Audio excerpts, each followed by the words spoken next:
Hi, everybody. Welcome to Fiction in Real Life. I'm Jennifer Moore. We have Julie Daines, Heather B. Moore, and Jen Johnson, who we haven't seen for a while. So we're excited to have her back with us. Before we start today, we have a giveaway. It's this Christmas story, a Christmas courting, and both Jen and I have a short story in there. Mine's a Regency. Is yours a Regency story? Yep. Yep. So they're like historical. Maybe they're all Regencies. I don't know. I don't remember. But anyway. All right. So we'll get on to our show. What we've got today is this little idea I had after I read the Undaunted Courage, the story of the Lewis and Clark expedition. I was excited to read about Sacagawea, and that kind of led me on a little quest to learn more about some Indigenous people, especially Indigenous women. So these three women are going to share some stories of some women that you probably have heard of, a couple of them, but there's one that I bet nobody has heard of because I had never heard of her, and she's very cool. So let's start. Heather, would you tell your story first? Sure. I am going to talk a little bit about Sacagawea. So of course, there are a lot of kind of romantic legends surrounding her, but so I was trying to find, I guess, reputable sources of what her life really was like. So she was part of a tribe called the Hidatsa tribe, and she was kidnapped during a buffalo hunt in 1800. And anyway, and then later she was sold, or I guess maybe gambled away or traded in a card game, to a French Canadian fur trader named Toussaint Charbonneau. You guys can correct me if my pronunciation is wrong. Anyway, so he was about 20 years older than her, and at least 20 years older. And so he basically took her as a wife. He also had another wife, and she became pregnant pretty quickly. So you can imagine that does not sound like a very fun introduction to her new life of being traded. But she ended up, because of the Lewis and Clark expedition that was going on, her husband, they ended up becoming part of that. And they basically legend is saying that she was this huge, help to the Lewis and Clark expedition, which I think she was, but it's not very well documented. Jenny, weren't you saying that it's not like really in their journals? She's not mentioned very much. She's not, but her translating is why she was so helpful, because she spoke Shoshone and Yeah. Haidetsu, so she And could. yeah, so she spoke both, and they're completely different languages. And so that was definitely very useful. Unfortunately, so she delivered her son, and his name is Jean-Baptiste Charbonneau. And this is in 1805, so it kind of gives you a grounding for the time of her era. But then later, she ended up dying soon after she gave birth to another baby. So there's a lot of other things that she was very skilled at. She could identify roots, plants, berries, anything that was edible or medicinal. It says, this is according to the history.com. It says that she helped like lead their group through mountain passes and place, which was actually Bozeman Pass in Montana, which is the Yellowstone River. And basically, this is kind of another maybe more theory, is that having her as part of their group, it made them a little safer, because outside, maybe other tribes would see them as, oh, this is more of a friendly group because they have a woman and a baby with them. Anyway, so she did die. Let's see, I think she was about 25 on December 22nd, 1812. It says she died. So, and this was after giving birth, like I mentioned, to her daughter, who was named Lizette. And so they think that Sacagawea had maybe typhoid fever, and that's what she died from. Anyway, so kind of like, I don't know, it's kind of like a little bit of a sad story, but it also is, I feel like, a reality story for the time and what was going on in our country. And how women were fairly minimized and used for what their capabilities were, and then kind of discarded, in my opinion. That's what it feels like. Yeah. Heather, Yeah. would you book it? Would you book Sacagawea's story? So I think I honestly, I mean, if I was like to think, oh, am I going to write a story about this woman? I mean, I think I'd be like fascinated to learn more about her, but I don't know if I'd book this story, just because I feel like it would be so different from what I already write, even though I love, historical stuff anyway. I feel like it would take someone that would have more of an expertise to do that story. I don't know. Maybe she could be in the story, but maybe not the whole story about her, because to me that would be a huge like full year project. What about you, Julie? So I would not book it because I feel like it's already been booked. Probably about, I don't know, maybe 15 years ago, I read a book called Sacagawea or Okay. Sacagawea, or however you say her name. Yeah. And it was like literally 3 or 4 inches thick. It was a huge novel, but it followed her whole life. Wow. So it's definitely been done, and I could not do better than that. So no, but it was very fascinating to learn all about her life. And, it started with her and went all the way through to her death, not just, I don't know. It was interesting. What about you, long. Jen? Would you?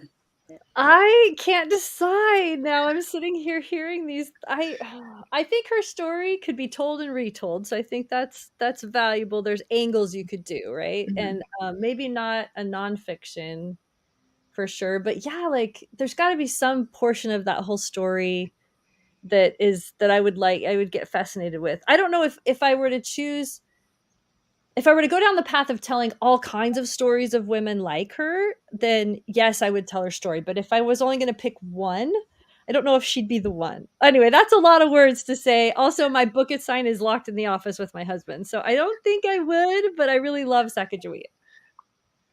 Then I don't know. I think I wouldn't, because I think I'd be tempted to fictionalize it, and that isn't fair to her. There is one part of her story that I would love to use in a story somewhere. And she's a 15-year-old kid with the Lewis and Clark company. She's got a baby. They think for 10 years, she's been away from her home since she was a little kid. And she's sitting there and they're having her translate, and how she translated was she spoke Haidatsu. So they spoke to her in Shoshone, she spoke Haidatsu. Her husband spoke French, Haidatsu and French. Anyway, so it went through the line, and there was a person in Lewis and Clark's company that spoke French. But she's sitting there doing that, and she's looking at this man that's the chief of the Shoshone tribe that they're talking to. And she's like, I think you're my brother. And Lewis and Clark like kind of downplay this. Sounds like this hugely emotional moment, and they kind of sounded like kind of irritated, like, and then the woman was crying again, and I'm like, oh my gosh. But I think that's such a lovely part of the story. Anyway, okay. How did a woman cry? I mean, we can't show emotion, right? Like, she just found her brother. Gosh. But anyway. All right, Jen, you have a story for us. Oh, I'm so excited about my story. So Pocahontas. And it's interesting that this is my topic, because I was just in Washington D.C. and we toured the Capitol, and in the dome of the Capitol, they have all these murals going all the way around that are meant to tell kind of the history of the country up until the time that the dome was completed. And Pocahontas is featured 3 times in all of those dome murals. And the tour guide was telling us she's the most featured woman in the Capitol as far as repetition. And she's just kind of plays a prominent role in the beginnings of the retelling of our country in all these murals. So it's a little bit tricky to tell her story, though, because even the guide in the tour was saying it's not no one's entirely sure what her story is. And I remember watching the movie Pocahontas as, a younger person, and there was some uproar about the inaccuracy of how Disney told it. And I never totally understood what was right and what was wrong about it. And so I'll just clear up a few misconceptions I had. First of all, John Smith is not the man she marries. he was like this older guy, and he ends up being the one who actually wrote an account of Pocahontas, and that is kind of where we originally got most of our information about her. But there is an account, an oral retelling of an account that has since been put in a book that kind of contradicts a lot of what John Smith originally said. So there's like a lot of contradictory stories. One of the things that we all think happened is that there was this moment when John Smith was about to be executed for, you know, being disloyal to the tribe, and she throws her body in front of him to stop the knife from entering his heart, kind of thing. And apparently that is not true. But it is true that she did a few things to help save him.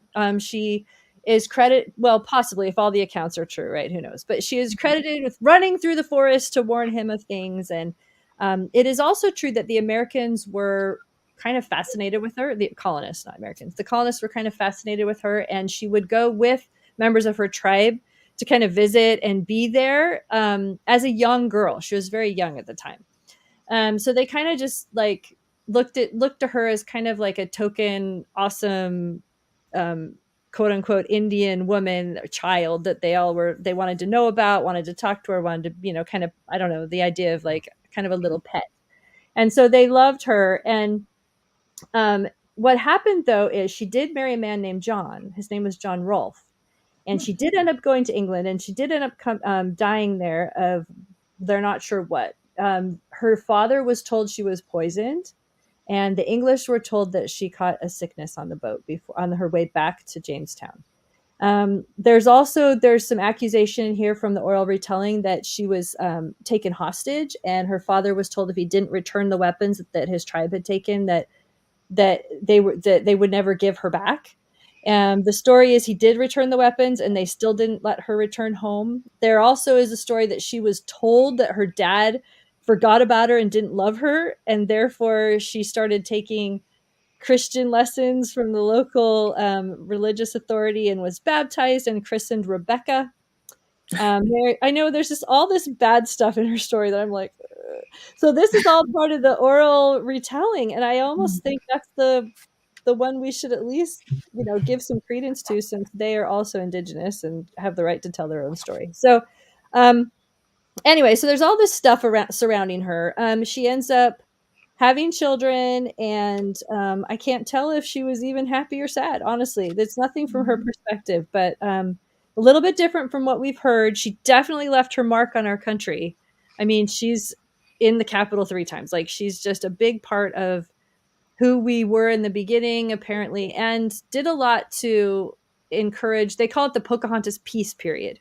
When she was living in Jamestown, married to a colonist, there was peace between the colonists and the Indian tribes. So she did good in that way. So I don't know what else, but anyway, that was fascinating to me. This is a story I might want to tell, but I probably get in a lot of trouble because there's no way to know if you're telling the truth or not in this story. Nobody knows. So you might book it, is what you're saying. Yeah. It would be risky for me to try to book this. That's what I'll say. What about you, Julie? Would you book it? Oh gosh, you know what? I'm just going to say no again, because I feel extremely unworthy to tell some of these stories. I just feel like these are important people, and I don't think we really fully understand their role that they had in the forming of our nation and all of this stuff. And I just don't feel like I have the capability to give it the credit that's due, to be honest. What about you, Heather? I feel like I probably wouldn't, but just more because, like what Jen said, of how there's so much hearsay and inaccuracy and just oral history. Like, if I felt like there was more of a concrete source, then I feel like, oh yeah, then I can just like create this into maybe the research would be a nightmare. Yeah.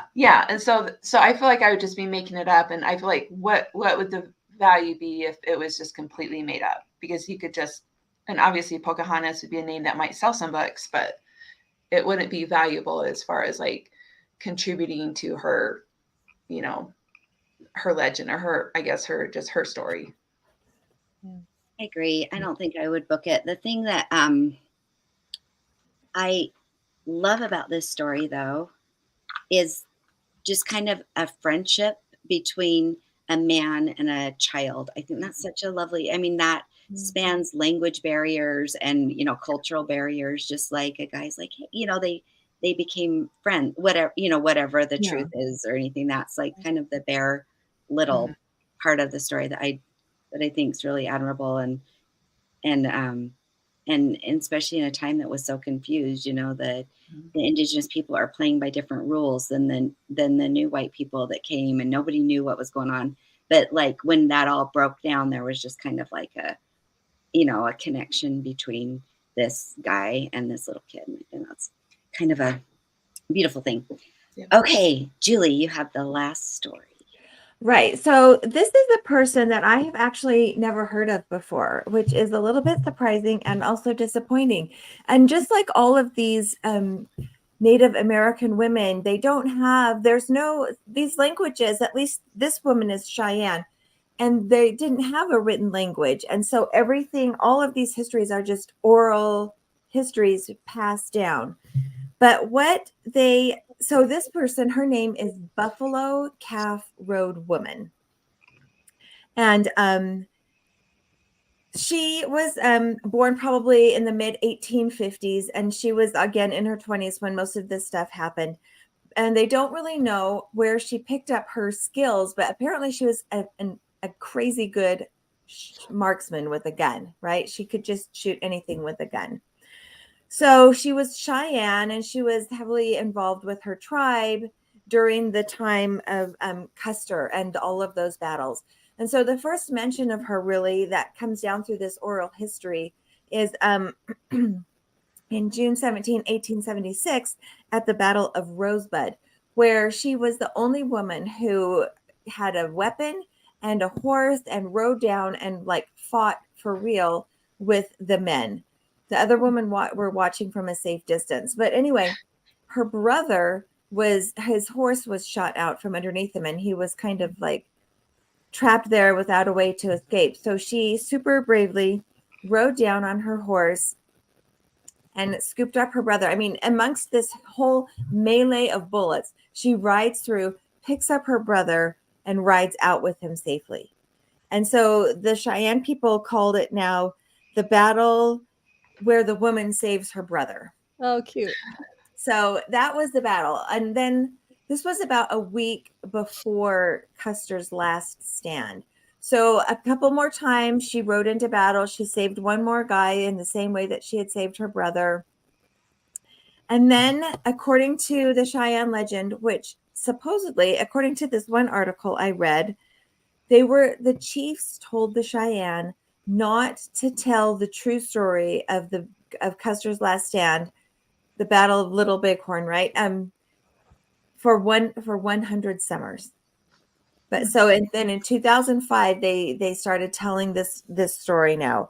And the history is that Buffalo Calf Road Woman rode in and knocked Custer off of his horse, like bludgeoned him off his horse, and he fell.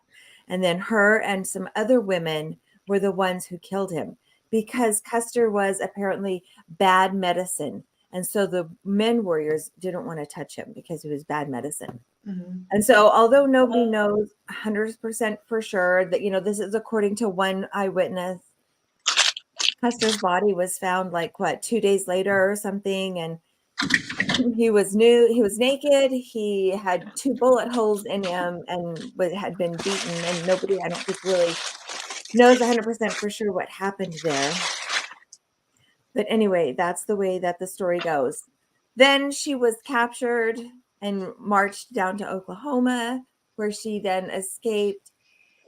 And at this point, she was pregnant, I think, when a lot of this stuff happened. And then she delivered her baby, and then her and some people escaped. About 300 Cheyenne left Oklahoma, tried to go back to their tribal lands.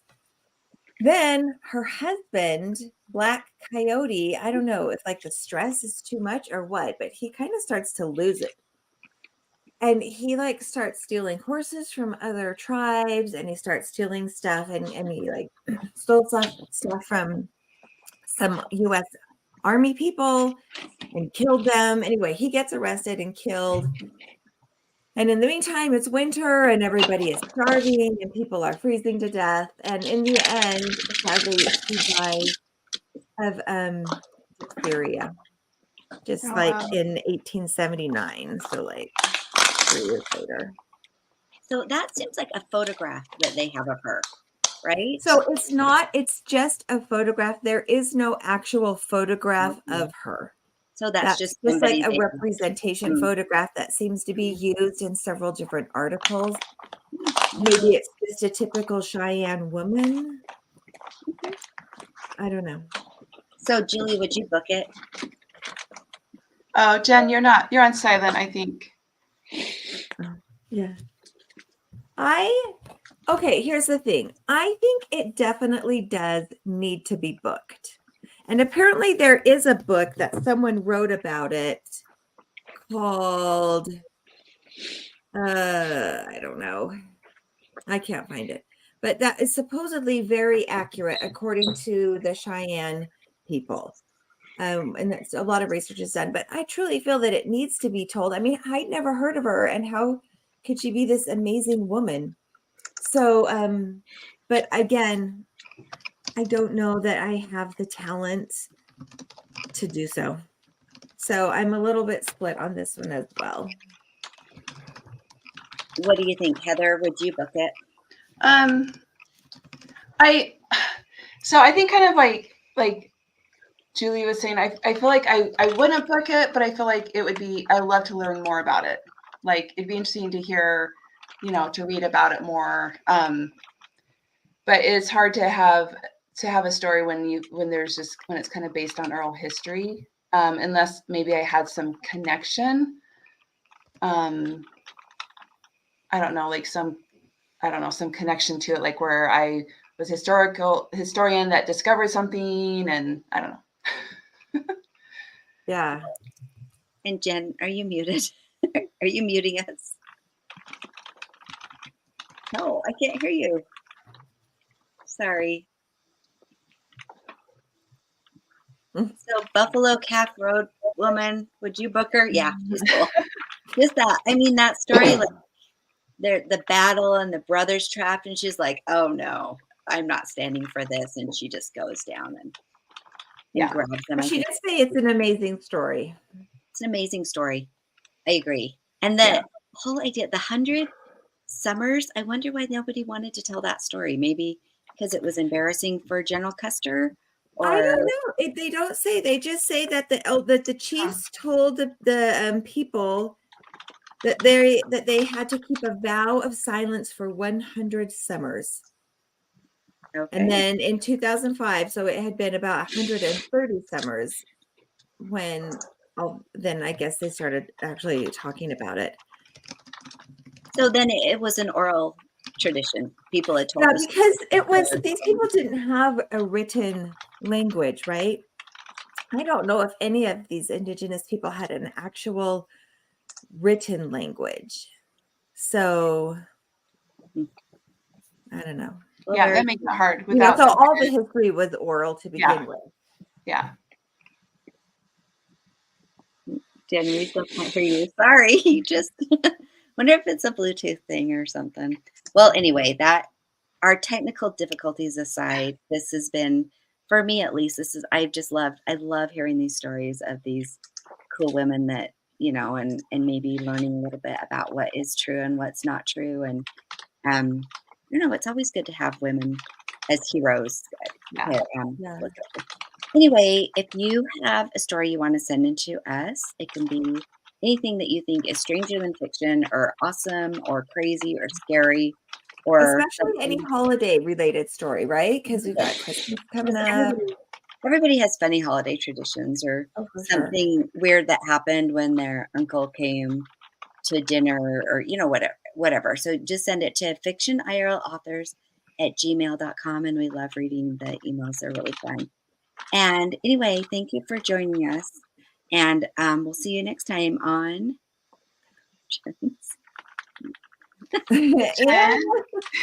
Real Life. Nice. See you later, everybody.